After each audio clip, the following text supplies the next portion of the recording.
Two-time WWE Hall of Famer Ric Flair on a very big day. Rick, how are you doing today? I'm doing great. I couldn't be doing better, to be honest with you. Yeah, it was 1 year ago today that you had surgery. Yeah, I remember last year on the website. It was a very somber. It was a very somber time. I think a lot of people were very concerned with what was going on, and then not only did you pull through, but here you are a year later. I know, and after another surgery. So right. Don't know how that. Who makes those decisions? But I'm happy I was on the list. Yeah, and you had the other surgery last month. How are you feeling after that? I feel great. I'm ready to start working out. As a matter of fact. Oh wow! I got permission to start working out from my doctor, and I should go to the gym for the first time tomorrow. Nice. That's great. You had mentioned, yeah. Nice. You mentioned that you had gotten down to nearly 200 pounds. Is that kind of where you're still at, or have you gained a lot of that back? No, I'm back up to 2.25. Yeah, I lost 43 pounds in the 31-day. Well, actually, I was 31 days in ICU, and then a month over at the rehabilitation center trying to learn how to walk. Yeah. And I couldn't even I couldn't unscrew a Gatorade bottle or open a can of Diet Coke. It was really. I woke up to not knowing. Yeah. Not even realizing I could stand, but I couldn't walk. Right. Does that make sense? Yeah. Yeah, and you were in the hospital for a month, or over a month, right? ICU for over 31 or 32 days. Yeah. Oh. Well, I've been back to visit them. Boy, I didn't have to go back to ICU this last time, but boy, yeah, just nothing but great people taking care of me. I don't remember it, but right. I went back to see them all, and they all looked at me like, "You're not supposed to be here," which was weird. How did you make it? Right. But I certainly appreciate all the help from the people at Gwinnett County and Dr. Elsie that did these surgeries. So, yeah, very, very, very thankful. Right, and you had mentioned in interviews last year that before you were hospitalized, you were drinking about 15 drinks a day. How hard was it to make the change in lifestyle?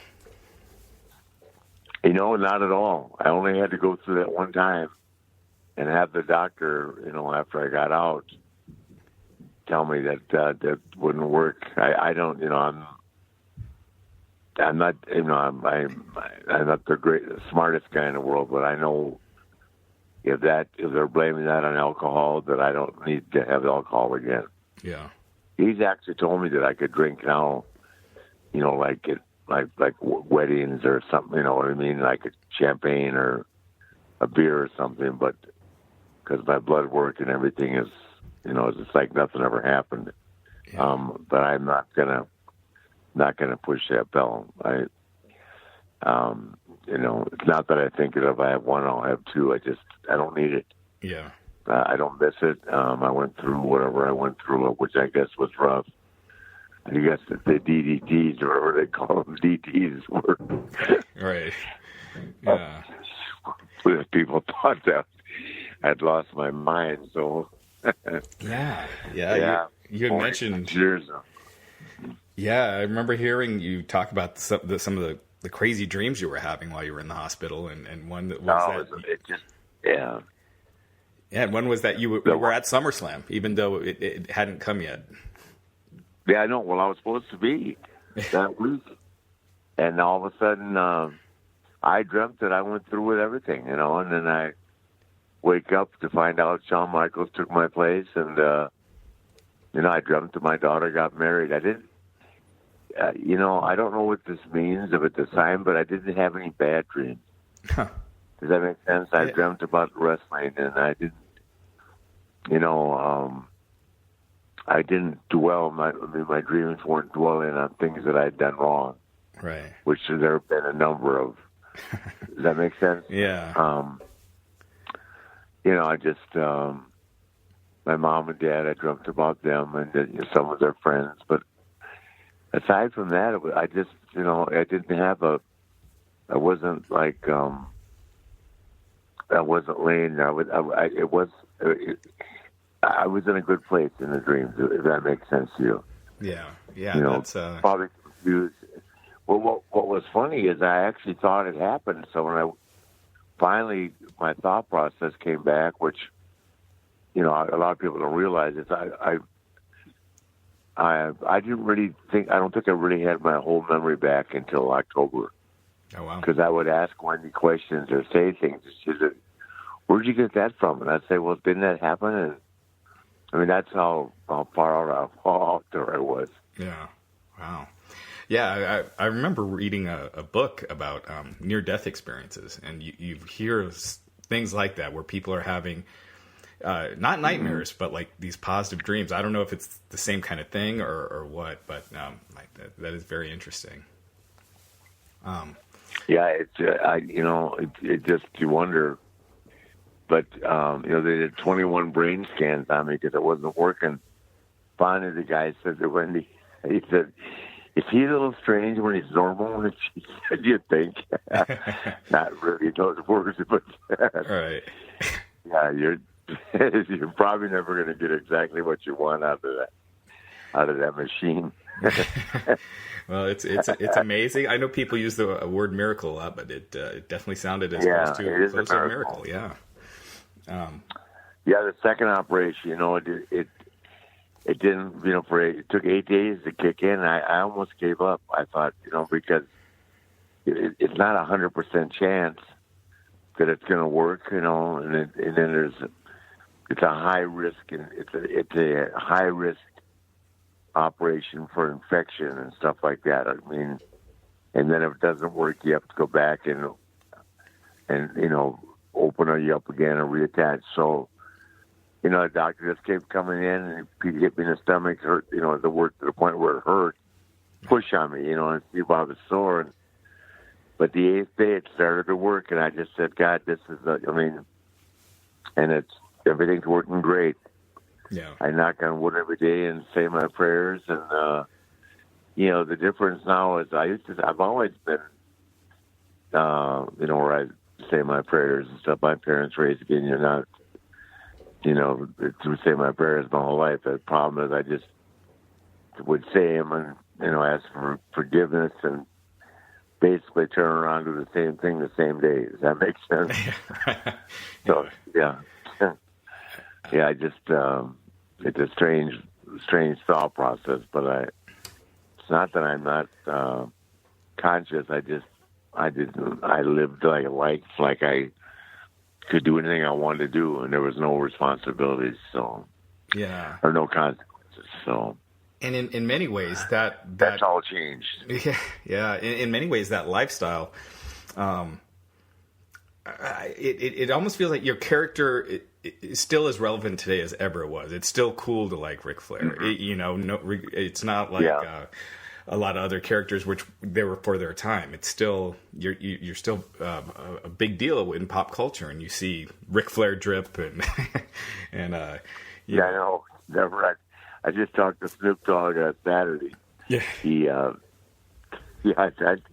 I love those guys. I mean, the rap music is something I feel like I'm part of the culture. And, I was with,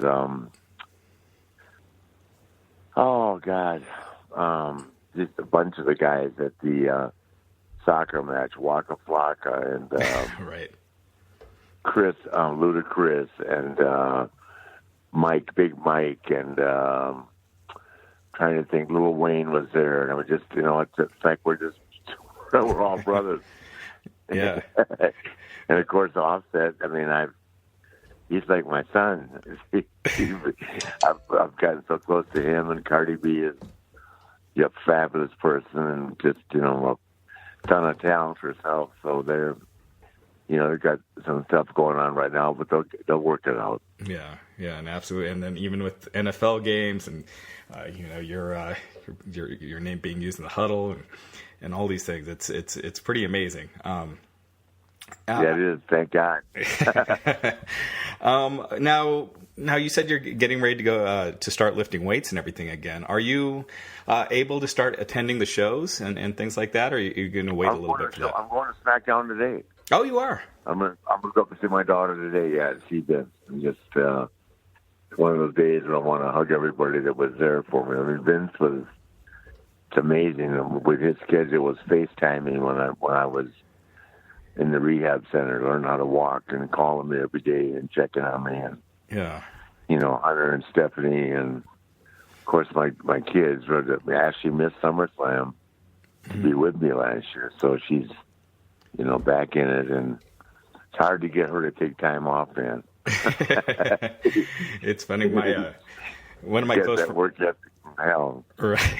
Yeah, one of my good friends in high school, in my yearbook, he wrote, stay in touch, and we got to make sure our kids watch Ric Flair wrestle. That was what he wrote in our yearbook.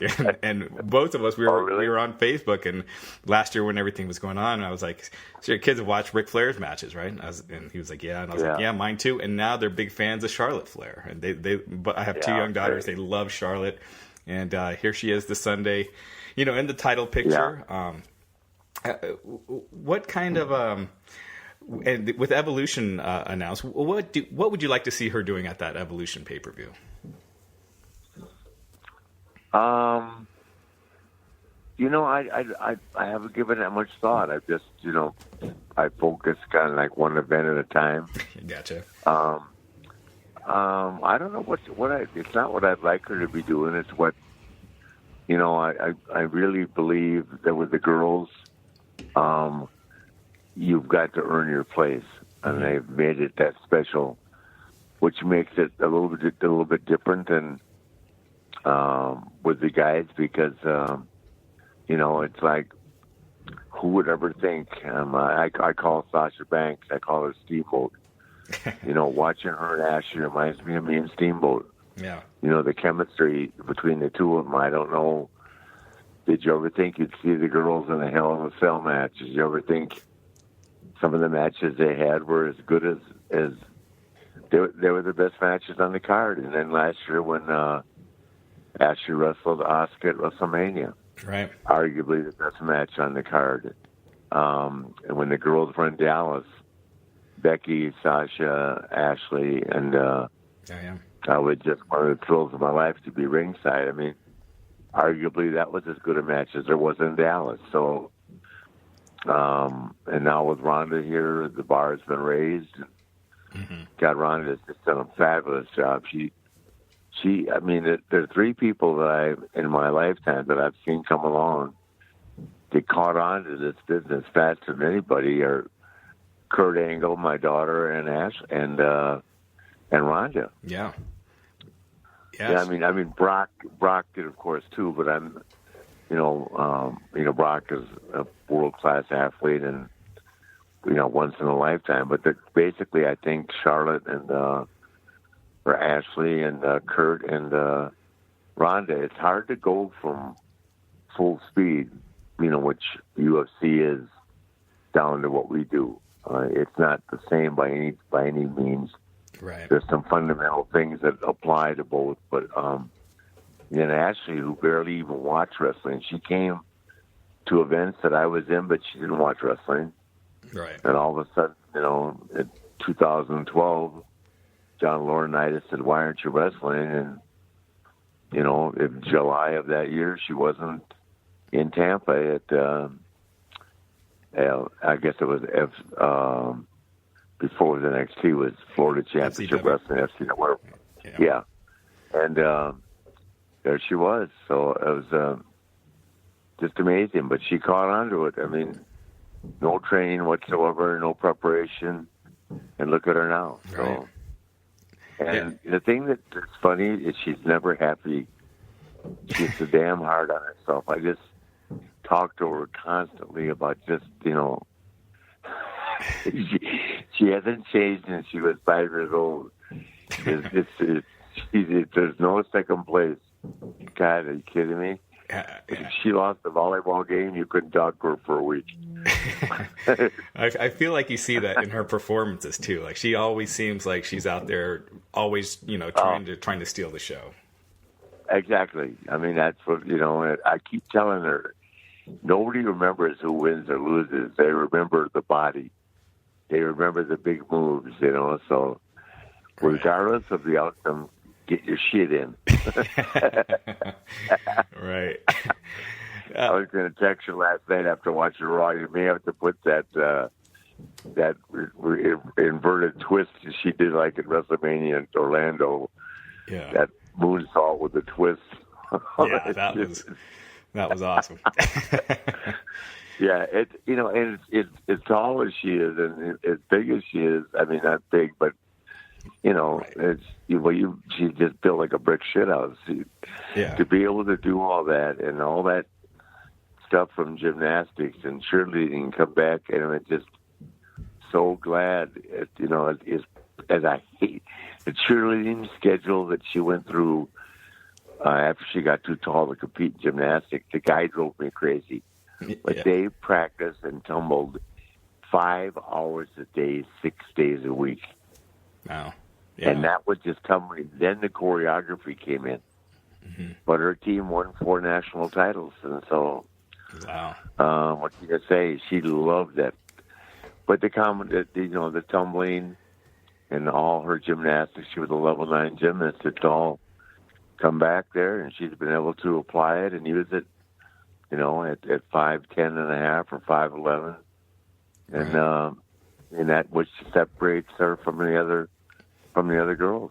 And I think right now, if you ask almost anyone, if they were to pick a women's match to headline WrestleMania, I think almost across the board, it's Charlotte versus Ronda Rousey.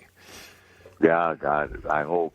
Yeah. If they were ever going to do it, and I don't think anybody would begrudge them the match. They are. I can't say enough nice things about Ronda Rousey. Yeah. I texted her last night. Did you watch last night? Oh, yeah, yeah. Yeah, she stole the show. She killed me. I mean, she's got her shit together. I mean, she got the interview down. And Alexa Bliss did a great job last night. It was so entertaining. And the funny thing, the company didn't advertise her or Brock being there, but they put together a hell of a show last night. Yeah, Brock was going to have to dig in to follow that. Yeah, the Brock stuff was great. What are your thoughts on Brock wrestling Roman again? I think I love that matchup. I love Brock and what he brings. He's so different as a character. Yeah. But I know there's a lot of fans that are negative. Yeah, because it's so real. Well, I don't know. The negative. It's funny. What I like about it is if you know anything about Roman and his family. Mm-hmm. The thing that I think is really cool about it is Roman is afraid of Brock. Mm-hmm. Like legit. Does that make sense? Legitimately, he's not. No, right. Legit, he's not. If Roman Reigns ever gave an indication that he was afraid of, he wouldn't be allowed back in the house. You don't know his dad. Yeah. Yeah, they're tough guys. He might not be an amateur wrestler. He's a phenomenal athlete, Division I athlete, football and all that. But what makes it, what I like about it is that Roman isn't afraid of him. Mm-hmm. And I don't care what anybody says. A lot of the guys are afraid of him. I know I had to wrestle him when I was 54 years old. Right. And I was mortified. When Vince told me I had to wrestle Brock, I said, boy, you're digging pretty deep right now. But I don't mean afraid of him hurting me. It couldn't be more safe, but it's just a lot to look. He's a lot to look across the ring at. Right, I mean, it's no different than when I was wrestling Brody or Hanson or Jack Mulligan, who were probably bigger and tougher than Brock and all these guys. It's tough. Yeah, the beast is not. I was 35 years old. And, look at this now. I go, shit. I don't think so, guys. And I tell Rusev, I'm so glad you came along after I was gone, because he's a big, strong guy. Yeah. So, and a hell of an athlete. I got a lot of time for him. He's a great kid. So absolutely. Do you think he'll go back to UFC after? You know the thing about Brock, and I don't know who's managed him. I can't think of his real manager's name, but he's got himself in that position again where I think it's his choice. Personally, the only drawback I think, and I don't think it affected the company, is that he doesn't work on the road, except for big events and that. But I think Brock adds a lot to the show. I'm a big fan. He's a quiet guy, and he keeps to himself, but he's really a good guy.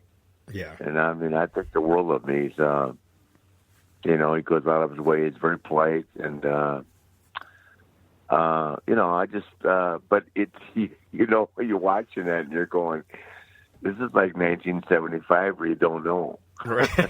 Yeah. Which is great. What I mean? Is Harley going to do this, or is Harley just going to turn around and kick some of that? You know what I mean? Right. When it came to Harley and Jack Briscoe and the Funks, who were all really tough guys, you didn't know for sure what you knew what the promoter was hoping for, but you didn't know. Right. So, Rick, to this day, Harley Race could come out of his wheelchair and be tougher than a lot of guys on the roster. Oh man, you could tell. There's some people just looking at him. They don't have to have muscles. They don't have to be thick. They just you look at them like they're not someone to mess with. He didn't lift weights. He smoked. He didn't lift weights. He smoked 2 packs of Marlboros a day. But Harley Race, brother, right. He's the real deal. Watching a locker room. He was an amateur wrestler. Just a tough son of a bitch, man. Yeah. Real quick, Rick. Times have changed. I did want to ask you also about the Jim Neidhart passing away. Yeah. I became a big wrestling fan in the 80s with the Horsemen and the Hart Foundation and the tag teams back then with the Rock and Roll Express and the Bulldogs. And I remember one of your early WWF matches when you came in was with Neidhart. I was just wondering if you had any cool Neidhart stories or fond memories. No, just a great guy. I mean, I traveled with Jim, we reported when I was champion. I just got to know Jim a little bit, really, in the WWE,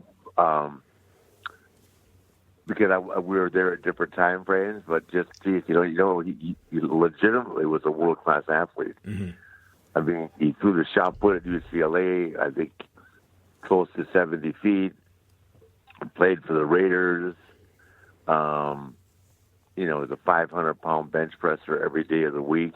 Mm-hmm. He was like Terry Von Erich. It didn't matter what he was doing or how much he drank or how late he stayed out. He could bench press 500 pounds.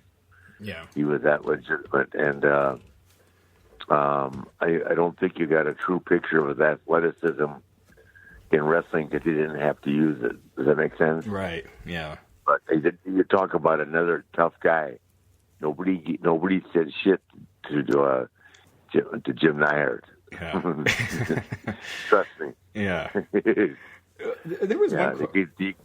He probably couldn't amateur wrestle a lick, but I guarantee you, nobody at the Hart Foundation or up at that school that Stu had gave Neidhart any shit. Right.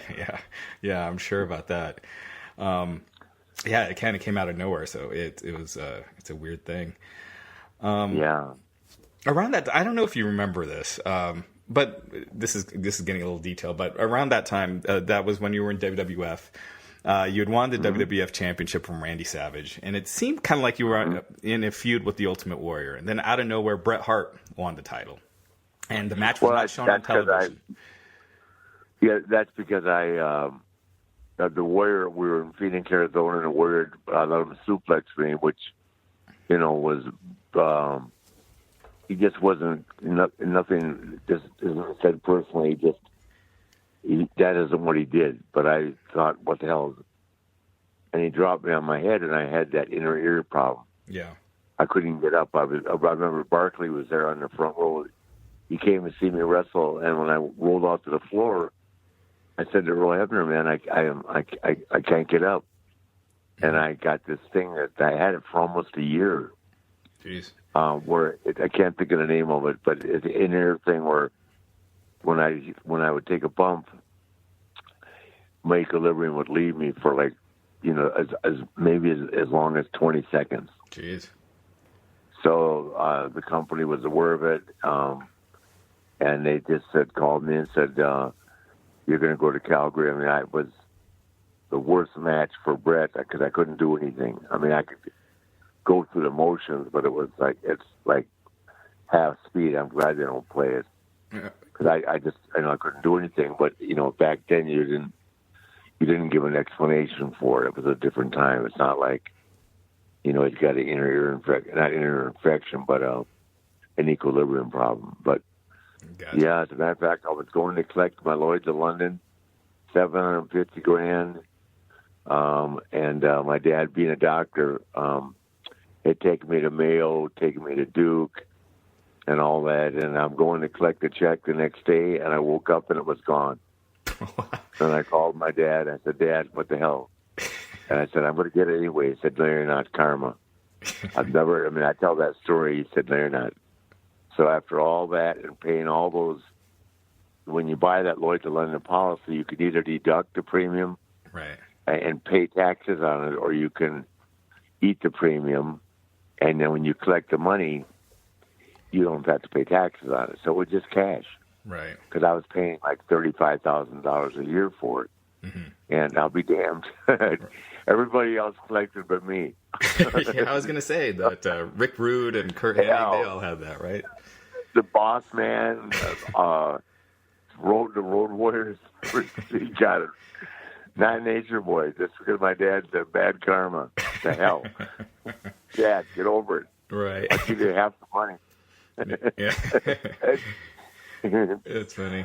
Yeah, my parents were they lived by the book. So, unfortunately, they were unfortunate enough to get me in the adoption, who pushed them over the edge many times. But yeah, Bash Beach '94, yourself against Hulk Hogan. That match didn't happen in WWF on pay-per-view. But now it finally happened, and I forget just how big and how the momentum shifted with that match. It just felt like a new life was given to WCW at that time. Yeah, well, hey, I was glad. People keep asking me. The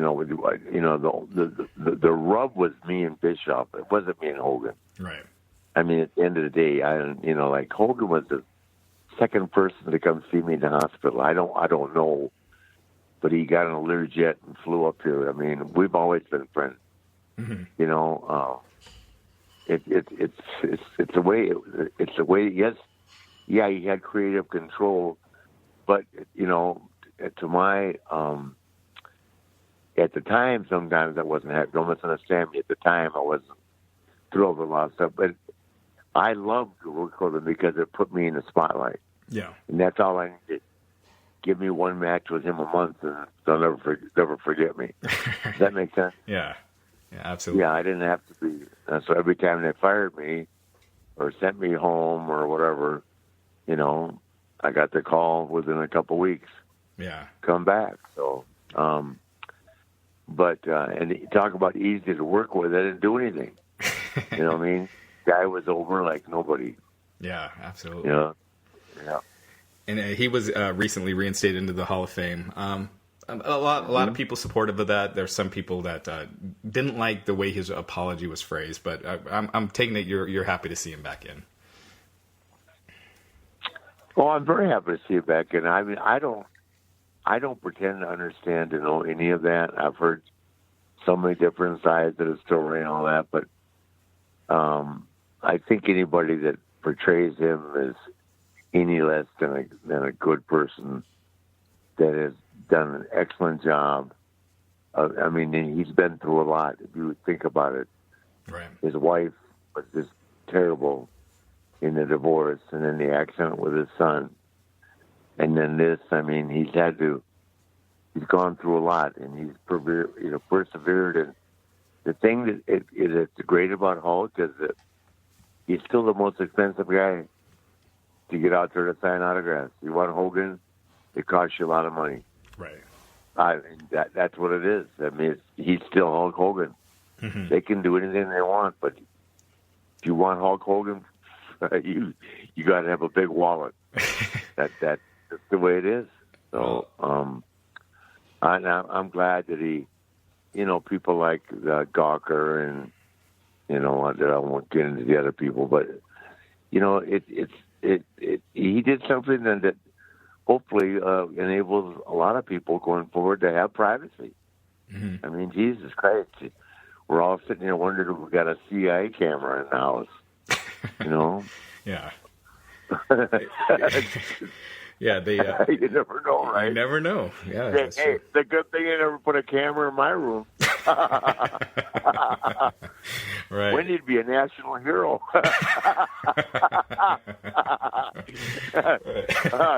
I could find work for her anywhere. Oh yeah, touche. But she would be really expensive. No shit. That's good. Good point. Yeah. I wonder how I would have reacted to social media in the 80s. Good Lord. Oh, my goodness. Right.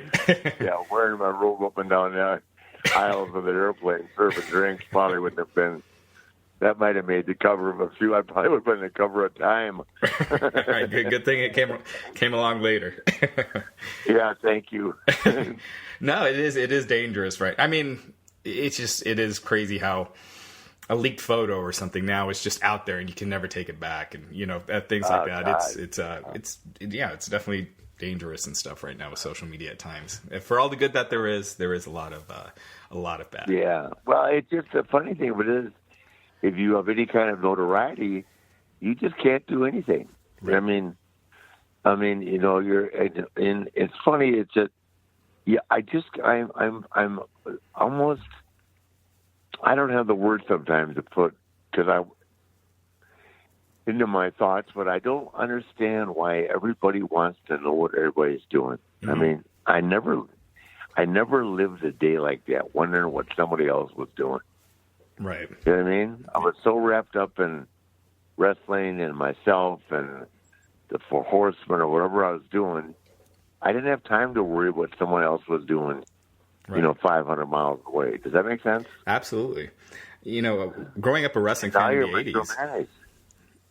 Beg your pardon? No, I was saying, growing up a wrestling fan in the 80s, part of the mystique was, yourself and Hogan and Andre and Macho Man. You were so another world, and not knowing everything you guys were doing and not hearing your feelings constantly on Twitter. It made it feel like you were that much larger than life, whereas I feel like social media almost brings it down and just makes it another person in a weird way. Can you imagine if they followed me around to all those Marriott hotels? Right. Be at the Marriott tonight, 18 to 28, no boyfriends, no husbands. Right. Good Lord. And they were there. Yeah.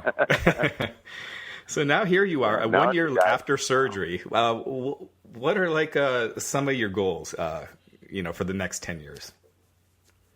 Gosh, no. I hope I get that. I don't know. I guess I'm going to hope that people will judge me on the next 10 years or over long, rather than let's just let the 80s go, please. Yeah. I mean, I love what the 80s has done for my career and my resurgence, and thank you to the network and thank you to YouTube and all that. But, there's got to be a time when you draw the line and say, God, let's just... Now, I'm not talking about the positive aspects of it. I mean the negative, you know what I mean? Right. Because half the stories and things you hear, they're not accurate, they're embellished. It's just... I mean, everybody in the world, I'm sure you've heard has a Ric Flair story, right? Right. Well, I certainly am a part of all of it. Everybody in the world can't have one. Mm-hmm. I got more cousins, sisters, brothers, aunts than anybody alive, and I'm an only child. So you'd be amazed. That's funny. You remember when? No, I don't, and you're way too old, honey. You're my age. I remember watching the ESPN, the 30 for 30, and just thinking, this could be a 6-part miniseries. This is almost too short. Yeah, it may be. I think I got a nice text from John Dahl, the head of 30 for 30 last night, saying, geez, a year ago, And I said, I know, John, it's hard to believe. So right. That was actually the first time I came out of the house was for the premiere in Atlanta. Yeah. It's like, and I just sat there looking at all my friends, I'm going, I don't think they truly understood what it meant to just see them. I would still just, I needed help walking back then. I'm